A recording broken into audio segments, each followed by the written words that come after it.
surunkali buyrak kasalliklari, sistit, uretrit, pielonefrit, glomerulonefrit yoki qandli diabetlar asolati bo'lgan buyrak yetishmovchiliklar, o'tkir yoki surunkalida organizmda ortiqcha suyuqlik yig'iladigan bo'lsa, tonga shishlami, jigar kasalliklaridagi qorindagi shishlar, oyoqdagi shishlar bo'lsa, yurak kasalliklaridagi shishlar, oyoqdagi shishlar bo'ladigan bo'lsa, o'zining tarkibida yagona kaliyni saqlab qolib, minerallar saqlab qolib, ortiqcha suyuqliklarni chiqarib yuborib, juda ham zo'r shifobaxsh giyoh bu artetsifon giyohi hisoblanadi.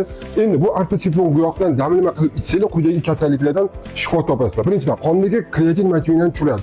Kaliyni minerallarni saqlab qoladi. Ikkinchidan, tanadagi ortiqcha suyuqliklarning hammasini, limfa drenaj, tanadagi, qorindagi, qon tomirlaridagi barcha shishlarni chiqarib yuboradi. Даже ilmiy isbotlab berilgan buyrak va jigar kasalliklarini agar tarkiban ichiladigan bo'lsa, butkul davolash effektiga ega bo'ladi. Homilador va emizikli ayollarga mumkin emas. Tayyorlanishi: oddiy choynakni olasizlar, 2 choy qoshiq artetsifon giyohdan solasizlar, ustidan 400 ml qandaydir suv solib 30 minut damlaysizlar va shu damlamani 3 ga bo'lib 100 ml dan ertalab, obedda, kechqurun ichsanglar bo'ldi.